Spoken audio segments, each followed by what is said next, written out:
Just a quick video this one, and it's on more concatenation. Now, to save a little bit of time, what I've gone ahead and done is just created another PHP file called more concatenation, and I've pasted in the following code. What we have here, we have a first sentence, and it reads as follows: the quick brown fox jumped over the lazy dog. That's a typical one, and those who are used to typing skills and working on keyboards, you'll know why that is in English. It includes every letter from the alphabet. And then it says, however, the dog was not happy with the fox at all and started to bark at the fox. Okay, well, that's the first sentence. And as you can see, it's quite a long sentence, and it actually wraps around in this code editor here. Now, the first thing, you might have word wrapped on in your code editor. If you're using Visual Studio Code, if you pop down here to this little cog gear wheel, click on that, and when you click on that, you can go to settings, and in settings, if you just do a quick search for wrap, and then in here you've got this editor word wrap, and it'll probably be set to off by default. If you turn it to on, then it will actually wrap these for you. It saves you having to scroll across the screen.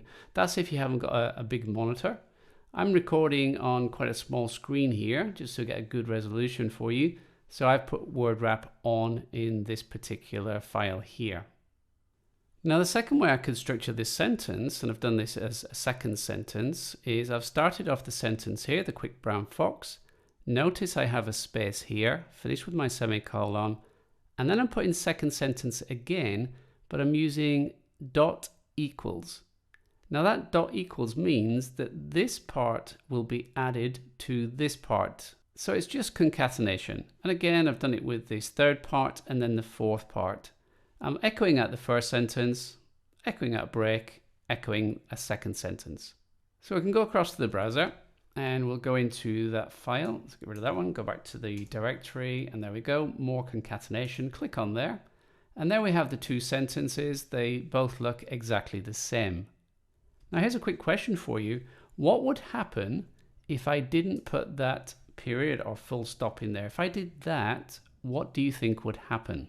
Okay, well, hopefully you've got it. You should realize that this second sentence here will overwrite the value in here. So the quick brown fox jumped will not appear. It will start with over the lazy dog. And just to prove my point, I'll go back and refresh, and there we go, over the lazy dog.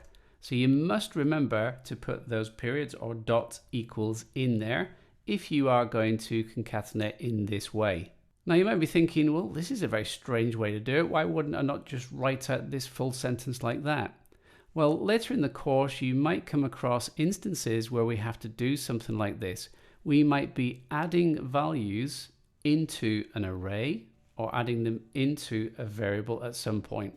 So I just thought it'd be useful to pop that in at this point, seeing as we were doing a lot on concatenation. If you found this video useful, then remember to give me a quick thumbs up. And if you would like to be notified when I release new videos, then hit that subscribe button and remember to click on the little notification bell.